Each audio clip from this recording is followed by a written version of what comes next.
Reklamlar bitti, seyirə devam. Hə, nəysə, Dağlıq Respublikasının bizim şimal qonşumuz olması bizim üçün əhəmiyyətli bir məsələ idi. Niyə? Çünki şimaldan gələcək ilk zərbə bizə dəymirdi. Kimə dəyirdi? Dağlara. Onlar orada birliyi, aydın məsələ ki, Ağ Qvardiyası və Sovet Rusyasına qarşı mübarizə apara bilməyəcəklər, məğlub olacaq. Amma ən azından biz orada bir 2 gün, 3 gün vaxtı durduq ki, öz qüvvələrimizi şimal sərhədlərə doğru çəkə bilək ki, artıq həmən hücuma hazır olaq. Daha sonra demək, ərazi mübarizəsi olsa da sonra Ağ Qvardiyası buna yürüş eləyəndə Dağlıq Respublikasına biz onlara yardım edirdik. Yardım etdik. Silah, sursat və hərbi tibbi ləvazimatla yardım edirdik. Bizim özümüzə yardım edən lazım. Deyil, demişən Allah'dır. Biz də ömrü boyuna buna neftimizi paylamışıq. Yenə də qalmış ortada biz. Özümüz qalmışıq orada. Yenə də yox, özümüz qalmışıq orada. Hə, deməli, gəldik, Dağlıq söhbətində həll elədik. Gəldik Qacardan danışmağa. Qacarla münasibətlər. Hə, bir də burada Osmanlı məsələsində, burada da bir hərbi söhbət, hərbi yazmışam burada, hə. Bax, hərbi söhbəti, deməli, Osmanlıda var, Gürcüstanda var. Deməli, 1920-ci il, 21 martda nə olub? Ay, son Novruz bayramı oldu. Novruz bayramı oldu, yumurta dəyişdirdi. Deməli, 20-ci ilin, bax, bunların bizim müstəqilimizi tanımasını bilməm, bunların başına dəyməsin. Düz 2 ildən sonra bizim müstəqilimizi tanıyıblar. İlk vaxtda bizim müstəqilimizi tanımaqdan imtin edirlər. Niyə? Bunun səbəbi var. İndinin özündə də belə, İran bizim müstəqil dövlət kimi qəbul eləmir. Düz deyil, diplomatik əlaqə falan var, amma daxilən fikirləşir ki, bura bizim şimal ərazimizdir. Biz buranın nəvəsi tutmaq. Tək biz yox, Ermənistan, Gürcüstan ilə baxılır. Niyə? Çünki onlar deyirlər ki, bu ərazilər tarixən Səbəvinin tərkibində olub, Qacarın tərkibində olub, Nadir Şahın tərkibində olub. İndi də əslində bura kimin olmalı? İranın olmalıdır, düzdürmü? Hə. Yəni ona görə də bunlar bizi bu baxımdan bizim müstəqilimizi tanımaqda imtin edir. Bir bu baxımdan, bir də bir... Fidan Muradzadə. Söyləyim. Hə, bir bu baxımdan, bir də 1917-1920-ci illərdə İranda Qacar dövlətinə, Cənubi Azərbaycan deyəklə, milli azadlıq hərəkatı gedirdi. Xiyabaninin başçılığı altında. Cumhuriyyətdən dərhal sonra gələcək dərsimiz məsələn həmən dərsdir. Bax, bu Azərbaycanda milli azadlıq hərəkatının baş verməsi bunları məcbur edirdi ki, bizim müstəqilimizi tanımasın.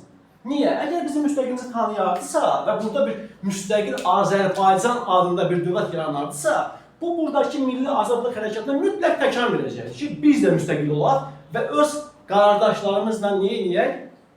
Birləşək, hal olsun sana. Hə? Məsələn? Ayşə hal olsun da. Tuda düşsün. Əklər var. O deyir, İrkutskdan əmsi zəng gəlir. Gətirirlər ki, danış, mikrofon bilirlər telefonu. Hə, nəysə. İmkan verməzsələr, başımızdan dəstək. Nəysə, ona görə də bizim müstəqilimizi tanımırdı. Bir, bizə öz ərazisi kimi baxardı, keçmiş ərazisi, tarixi ərazisi kimi. Bir də ikincisi, burada milli azadlıq hərəkatı baş verdiyinə görə istəmirlər ki, buradakı milli azadlığa yeni təkan versinlər. Və, amma 20-ci ilin mart 21-də bizdən müqavilə bağlı. Bəs yaxşı, buna təkan verən nə oldu? 1919-cu il, biz bunu Xiyaban içində orada görəcəyik. 19-cu ilin 9 avqustunda Böyük Britaniyanın Qacar dövləti arasında müqavilə bağlanır. Həmən müqavilədə Britaniya Qacarları əmin edir ki, narahat olmadı. Yəni, sən bunu müstəqil rahat tanıya bilərsən, bunların sağa qarşı Cənubi Azərbaycan iddiası planı yoxdur. Ondan sonra, deməli, 21 martda Qacar bizi de jure tanıyır. De jure bilirsiniz, yəni hüquqi cəhətdən tanıyır. Hüquqi cəhətdən tanıyırsan, deməli artıq burada istənilən sahədə əməkdaşlıq etmək mümkündür. Və hətta Tehranda, paytaxtda səfirlik, Təbrizdə isə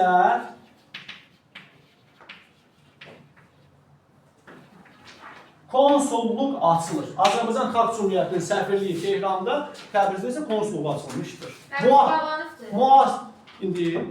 Müasir Azərbaycan Respublikası ilə ortaq cəhətdir. Müasir Azərbaycan Respublikasında Tehranın səfirliyi də var, Təbrizdə konsulluğu da var. Amma bir dənə bir şey deyim sizə. Bu hərbi müqavilə deyil. Bax, hərbi müqavilə deyil. Bu müqavilənin adı belə idi. Dostluq və əməkdaşlıq haqqında.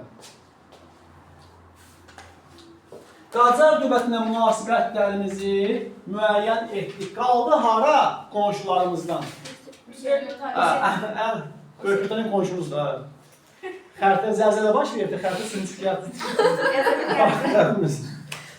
Üçüncü qrup deyil. Müəllim olacaq. Neysə, Sovet Rusiyası ilə münasibətlərimiz. Bu əslində, bu dərsin içərisində belə bir səbəbimiz yoxdur. O süqut dərsinin içərisində bir daha çox var. Böyük Britaniya. Yox, Sovet Rusiyası. Sovet Rusiyası bizi tanımadı. Niyə? Bax, yadınıza düşürsə əgər 1917-ci ildə ki, Azərbaycanda Milli Azadlıq Hərəkatı 3-cü mərhələsi başlayırıq, biz deyirik ki, Rusiya federativ olsun, bizə muxtərət verilsin, tort olsun, üstəport olsun.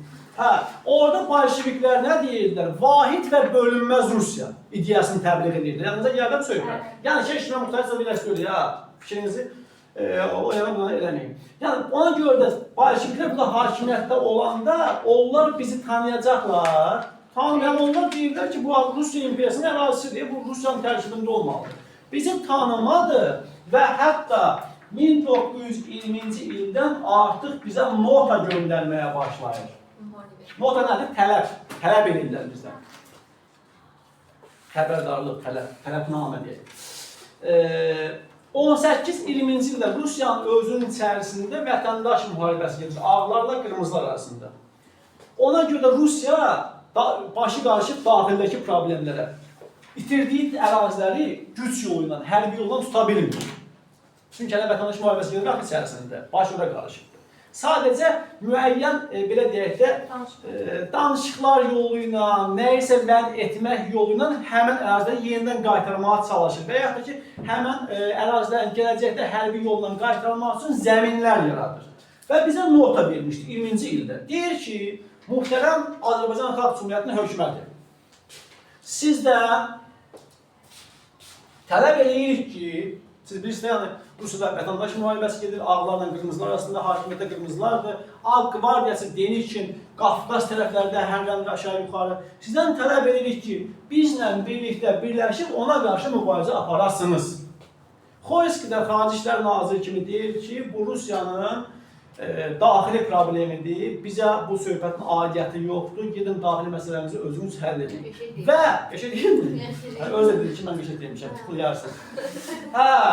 Deməli, və hətta Rusiyanın tələb edir ki, sən birinci bizim müstəqilliyimizi tanı, bizim müstəqil dövlət kimi tanı, sonra bizdən nəyəsə xahiş elə və tələb elə ki, ay qonşu, gəl birləşək, filan kisə qarşı mübarizə aparaq. Sən bizi müstəqil dövlət kimi tanımırsan, hələ bizə bir şey də qoyursan, şərt də qoyursan ki, bunu eləməlisən. Onu da işitdik. Notanın da sayı 3 dənə nota var idi. Çeçenin adlı Xarici İşlər Komissarı göndərdi bu notayı.